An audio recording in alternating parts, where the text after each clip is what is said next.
ताई हा चल. काय काय टॉप आहे काय काय अगं, काय घातलंय हे हम अंदर कुछ और है और बाहर कुछ और है. अगं, पण अजूनही आपण आपल्या एरियात होतो आणि इथे तुला माणसं ओळखतात हे काय आहे हे ताई अगं दीपू काही काय. आणि प्लीज हा तुम्हाला आता ड्रेसबद्दल ज्ञान नको हा दिवस. ताई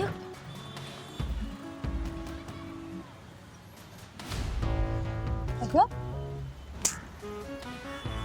दीपू किती सावरतीयस मला तू. आणि तू अशी का घाबरतीयस. तुला काय वाटलं मी परत पळून गेले. दीपू मी एकदा दोनदा नाही तर तीनदा पळून गेले होते. पण आता मला पळायची काहीच गरज नाही. आज तू स्वतः मला कार्तिकला भेटायला घेऊन जातीयस. यापेक्षा माझ्यासाठी आनंदाची गोष्टच नाही काही होऊ शकत. दीपू मी निस्वार्थी प्रेम केलं. आता मला कशाचीच आणि कुणाचीच भीती नाही. निस्वार्थी ताई मुळात निस्वार्थी म्हणजे स्वार्थ नसणं. तू प्रेम केलंस तू लग्न केलंस यात फक्त स्वार्थ होता तुझा आणि कार्तिकचा. तू निस्वार्थी प्रेम केलं असतंस ना तर आज तू आईबाबांचा विचार केला असतास त्यांच्या संस्कारांचा विचार केला असता या समाजात त्यांची काय प्रतिष्ठा आहे ना याचा विचार केला असतास. तू तसं नाही केलंस आणि मुळातच तू आत्ता हे जे काही वागतेस ना बिंदास वगैरे ह्यात पण तुझा स्वार्थ आहे. कारण तुला आता ना कोणाची भीती उरली आहे ना कोणाची कदर राहिली. त्यामुळे निस्वार्थी प्रेम वगैरे हे मला नको सांगूस. रिक्षा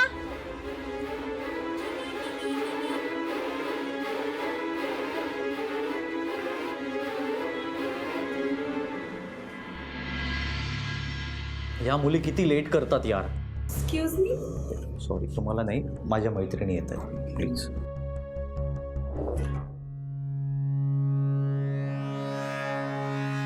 हाय K. Did you forget me K. ए तू मला जंगल ट्रेकला घेऊन जाणार होता ना.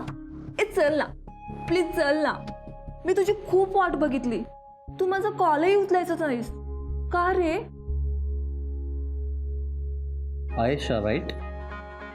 आयशा आत्ता मला वेळ नाहीये आपण नंतर कधीतरी भेटूया. हा ए के के एकदा वेळ काढून तर बघ. मग बघ परत परत वेळ काढशील. ए तू थोडा बारीक झालायस का के. ही बारीक काहीही बोलते. झालो असेल कदाचित. काम खूप आहे ना त्यामुळे कदाचित बारीक झालो असेल. ए आपण इथे का थांबलोय. चल ना बसूया. माझ्यासाठी मस्त लॅटे ऑर्डर कर. ए चल ना. आयशा आयशा ऐक ना आत्ता मला वेळ नाही. आपण नंतर भेटूया ना कधीतरी. ए ते काय नाही या. आज मला कॉफी हवीच. ही तुझ्याकडून.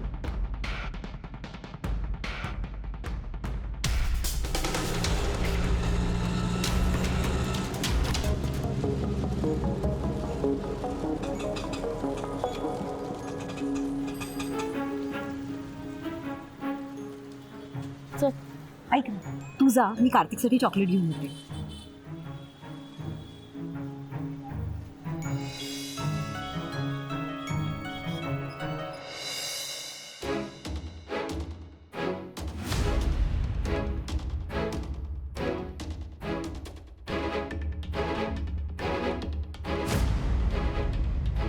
आयशा प्लीज आपण संध्याकाळी भेटूया. तू निघ आता इकडनं.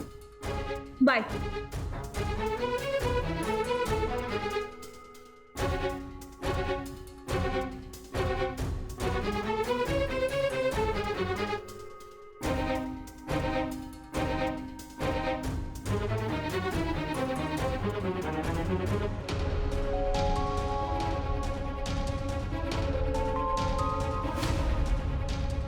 येते ती.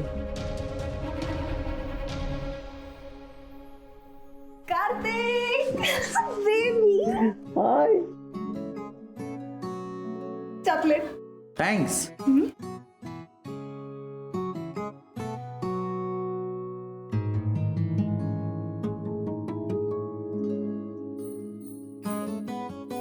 Waiter 3 coffee.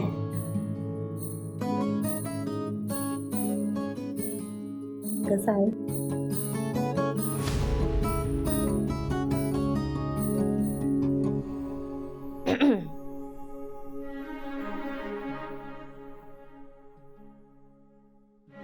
काय बोलायचं होतं? पुढे काय प्लॅन आहे? प्लॅन प्लॅन काय सानिका? प्लॅन म्हणजे ताई, प्लॅन म्हणजे तुम्ही लग्न केलंय ना? काहीतरी प्लॅन्स असतील ना तुमचे. हे म्हणजे तू सासरी कधी जाणार, कुठे राहणार, आमच्या घरीच राहणार की आणखी कुठे, काहीतरी ठरवलं असेल ना. आणि मुळात फक्त फेरे घेतले म्हणजे लग्न झालं असं होत नाही. ते रेजिस्टरही करावं लागतं. 1 मिनिट. तिला कसं समजलं? तू सांगितलंस? नाही, मी नाही सांगितलं, भाऊजींनी सांगितलं.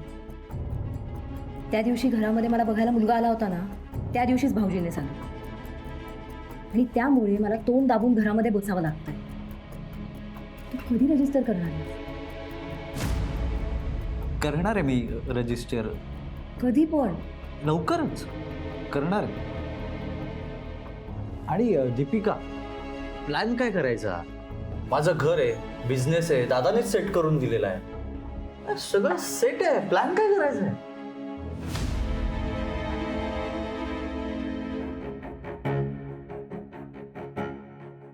दीपू, आता प्लॅन फक्त इतकाच आहे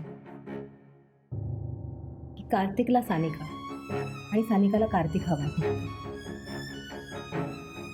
अजून आम्हाला काहीच नकोय. हो ना बेबी? कोर्स. सांग ना, मी कधी येऊ माझ्या घरी?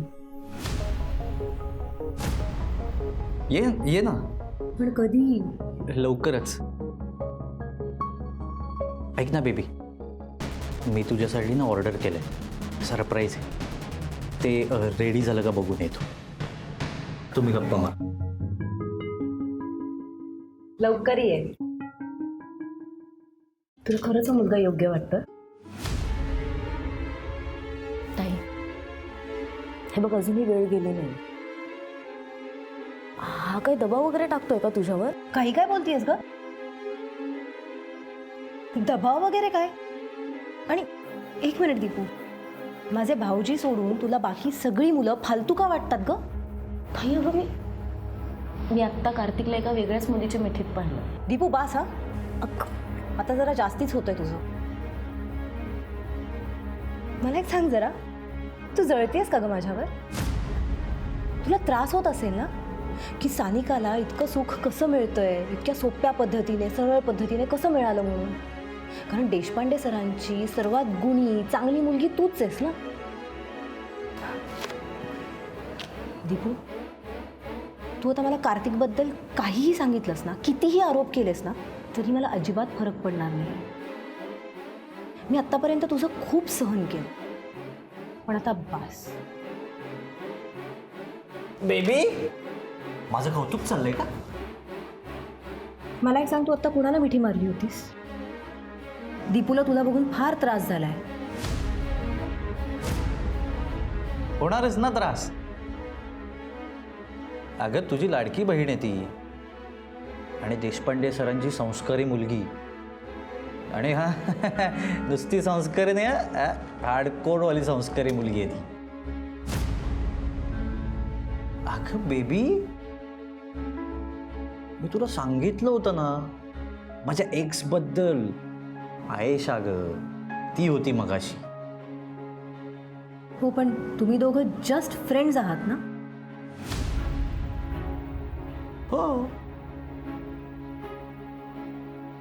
अगं, हिला जर आवडत नसेल ना, तर मी आता तुला सोडून कोणालाच नाही मिठी मारणार. फक्त तुला मिठी मारणार. प्रॉमिस. ऐक ना, तुझ्या बहिणीला विचार ना, ही मिठी ओके आहे ना?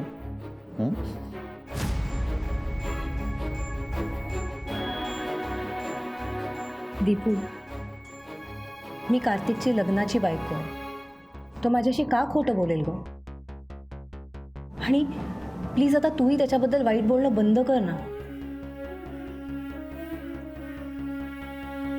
बेबी, तिला काही नको बोलूस. तिला ना आपलं प्रेम हळूहळू समजेल. असं म्हणतात की प्रेम आंधळं असतं, पण तुझं प्रेम तर आंधळं, बहिरं आणि वाचाळ पण आहे. कार्तिकच्या अवगुणांकडे दुर्लक्ष करून तुला जी सावध करतेय तिलाच तू 2 शब्द सुनावतेस. पाहत आहे. आणि आज तर तुमचं हे सगळं बघून ना मला खात्री पटली की तू ह्या नात्यात राहून मूर्खपणा करतेस. माझी ताई मूर्ख नाहीये. ही जी आत्ता जी मुलगी माझ्या समोर बसली आहे ना, ती प्रेमात पडून वाहवत गेलेली एक स्वार्थी मुलगी आहे, जिला आता नाती आणि नीती दोन्हीची चाड उरली नाहीये. डोळे उघडतील तेव्हा कदाचित मला माझी ताई परत मिळेल, पण तोवर खूप उशीर झाला असेल. ही जी आत्ता जी मुलगी माझ्या समोर बसली आहे ना, ती प्रेमात पडून वाहवत गेलेली एक स्वार्थी मुलगी आहे, जिला आता नाती आणि नीती दोन्हीची चाड उरली नाहीये. डोळे उघडतील तेव्हा कदाचित मला माझी ताई परत मिळेल, पण तोवर खूप उशीर झाला असेल.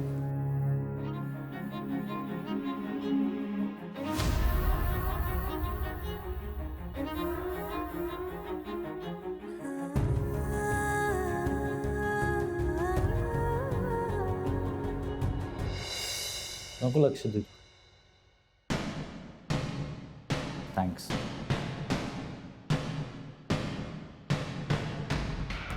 नको लक्ष दे तिकडे.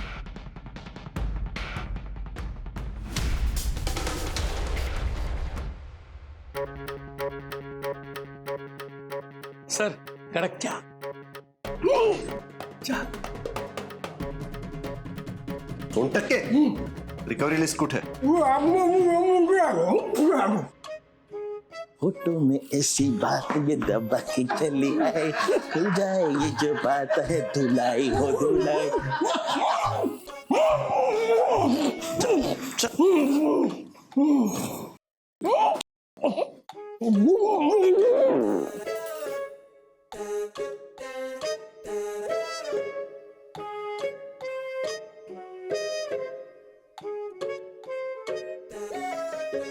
Recovery list.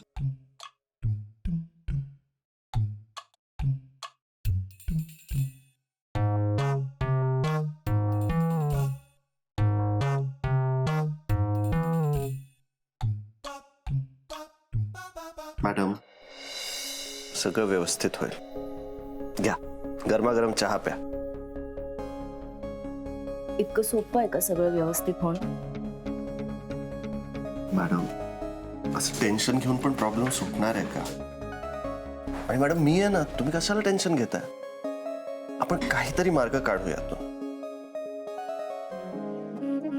घ्या, गरम चहा प्या, म्हणजे डोकं थंड होईल. मुळात कार्तिक आणि ताईने लग्न का केलंय हाच मोठा प्रश्न आहे. त्यांना असं वाटतंय ते प्रेमात आहेत, पण ते प्रेम वगैरे नसून ना फक्त थिल्लर पण आहे. ताईच्या डोळ्यावर प्रेमाचा झापड आहे आणि कार्तिक त्याचा पुरेपूर फायदा घेतोय. ऍक्च्युली तुम्हाला कसं सांगू कळत नाहीये, पण मी आज कार्तिकला दुसऱ्याच मुलीच्या मिठीत पाहिलं. काय?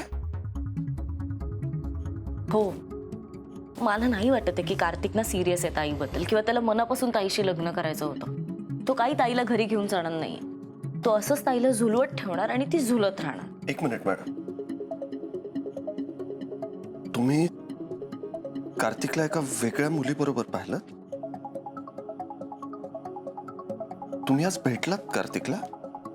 हो, कारण ते गरजेचं होतं. मॅडम, कार्तिकला मी बघतो. आणि मॅडम, सानिका आमच्या घरची सून आहे. त्या लग्नाचा मी साक्षीदार होतो, तेव्हा तिला तिच्या सासरी नेणं माझी जबाबदारी आहे. तुम्ही टेन्शन घेऊ नका मॅडम, आपण त्यांना सेटल करू मॅडम. फक्त तुम्ही टेन्शन घेऊ नका. आणि मी आहे ना मदतीला, कारण कार्तिकला धडा मीच शिकवू शकतो. आपण त्यांना काय सेटल करणार? त्या दोघांनाच माहित नाहीये त्यांना त्यांच्या आयुष्यात काय करायचंय. आपण एक काम करू, उद्या आपण चौघे भेटू आणि प्लॅन ठरवू.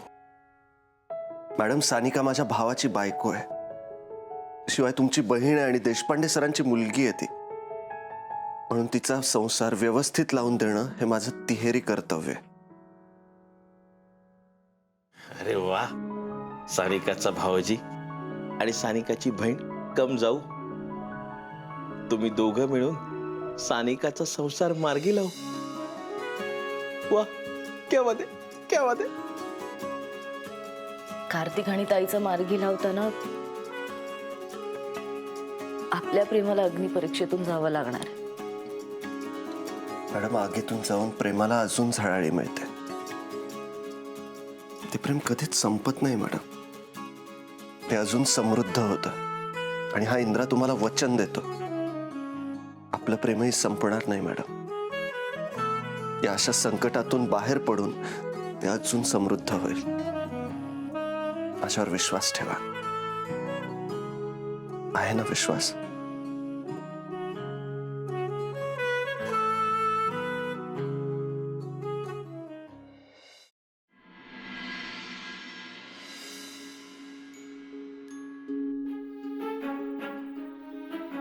ताई, आज एकदम शिरा.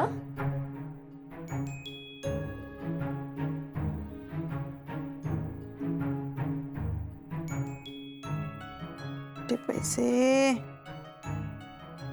ए दीपू, हा, सुटे पैसे आहेत का ग? त्या रद्दीवाल्याने नेमकी 200ची नोट दिली आहे मला. बघ ना जरा असेल तर. बघते, बॅग मध्ये बघते.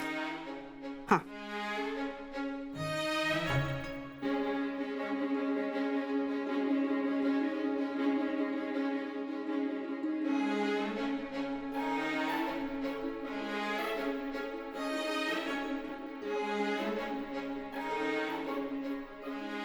अरे वा, शिरा कोणासाठी? माझ्या नवऱ्यासाठी.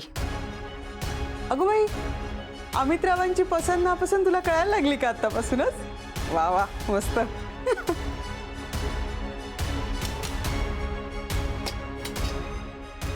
अमितसाठी नाही, माझ्या खऱ्या नवऱ्यासाठी.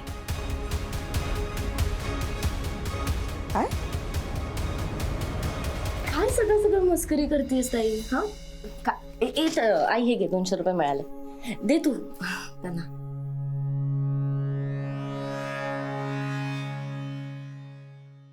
ताई, अगं काय? दीपू, मी येतेय, पण आज जर तुम्ही काही निर्णय नाही ना घेतला तर मी माझ्या पद्धतीने सॉल्व्ह करेन.